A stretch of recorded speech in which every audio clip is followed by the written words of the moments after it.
Guys, welcome to my channel गोयोलॉजी।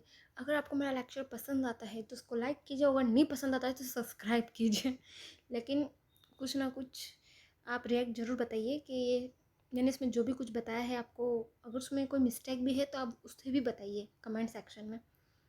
ठीक है, तो हम चालू स्टार्ट करते हैं आज का lecture. Examine the nature of the power of the high court under article 226 of the Indian constitution of India and distinguish it from the power of the supreme court under article 32। ठीक है, तो इसमें जो high court की जो power का जो nature है उसको एग्जामाइन करने के लिए बोला है। कौन सी पावर को? जो आर्टिकल 226 के अंदर आते हैं। मतलब क्वेश्चन में ही बता दिया गया है कि आर्टिकल 226 के अंदर हाई कोर्ट की कोई सी पावर आती है, उसको किससे डिफरेंस करना है, किससे कंपेयरिंग करना है? The power of the supreme court under article 32। ठीक है, अब इसमें ये भी बता दिया है कि जो आर्टिकल 32 है उसमें सुप्रीम कोर्ट की पावर आती है, तो हमको उससे इसको डिफरेंस करना है। तो हम चालू करते हैं आज का लेक्चर।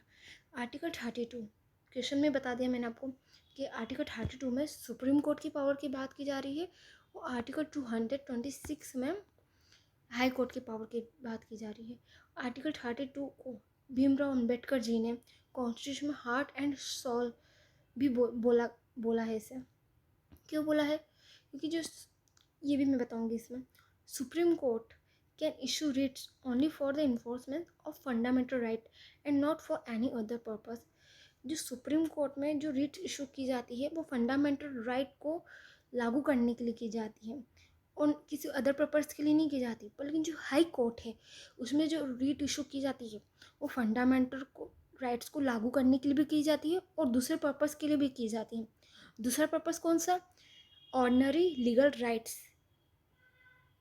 ऑर्डिनरी लीगल राइट्स, साधारण कानून के अधिकार को पालन करने के लिए भी हम हाई कोर्ट से रिट्स इशू कर सकते हैं।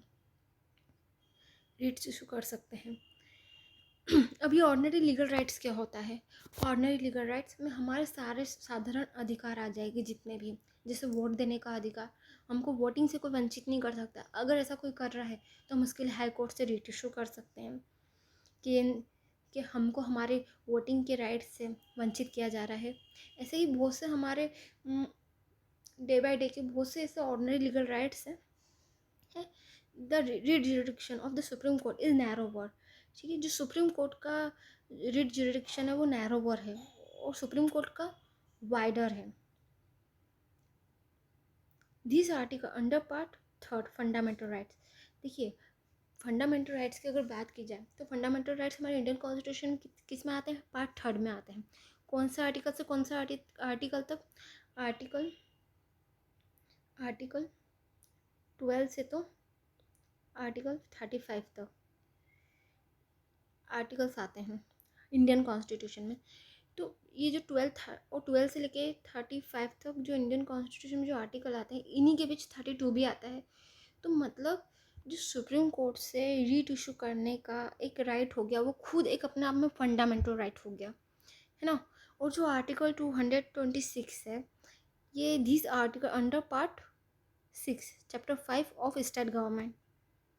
आर्टिकल 226 है, ये पार्ट 5 में आता है। पार्ट 5 के स्टेट गवर्नमेंट में, जिसे फंडामेंटल राइट का पार्ट है ना 3rd, ऐसे स्टेट गवर्नमेंट का पार्ट है 4।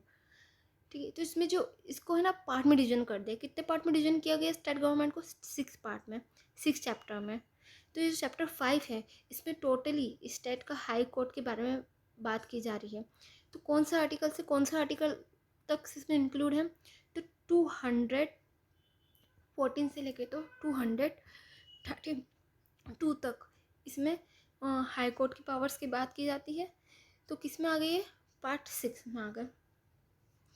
लेकिन ये फंडामेंटल राइट नहीं है। 226 ये फंडामेंटल राइट्स नहीं है, लेकिन ये फंडामेंटल राइट्स को इम्पोज करता है, इन्फोर्स करवाता है, पालन करवाता है। लेकिन आर्टिकल 32 खुद अपने आप में एक फंडामेंटल राइट है और ये भी फंडामेंटल राइट को इन्फोर्स करवाता है।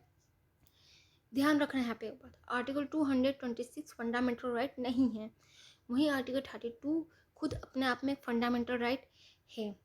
A remedy under Article 32 is in itself a fundamental right, and hence the Supreme Court may not refuse to exercise its jurisdiction. ठीक है, मैंने क्या बताया आपको इसमें कि आर्टिकल 32 खुद एक अपने आप में फंडामेंटल राइट है, तो इसे सुप्रीम कोर्ट रिफ्यूज़ नहीं कर सकती लेने से किसी भी इंसान को। अगर कोई भी पर्सन इसको लेने जाता है तो सुप्रीम कोर्ट को उसको देना ही देना पड़ता है, क्योंकि खुद एक फंडामेंटल राइट की कैटेगरी में आ जाता है।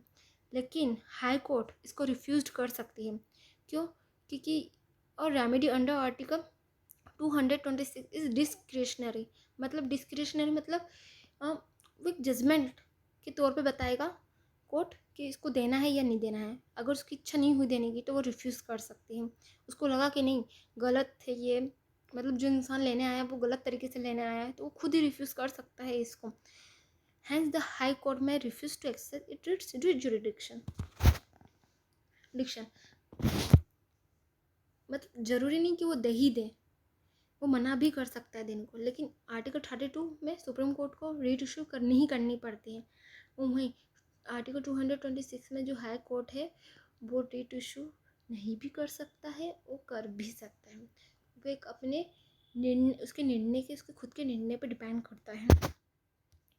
Thank you. अगर आपको मेरा लेक्चर पसंद आता है तो प्लीज़ इसको सब्सक्राइब कीजिए, नहीं पसंद आता तो भी सब्सक्राइब कीजिए, एंड कमेंट में बताइए अगर कहीं कुछ मिस्टेक है तो उसे मैं अगली वीडियो में सुधारने की कोशिश करूँगी। Thank you.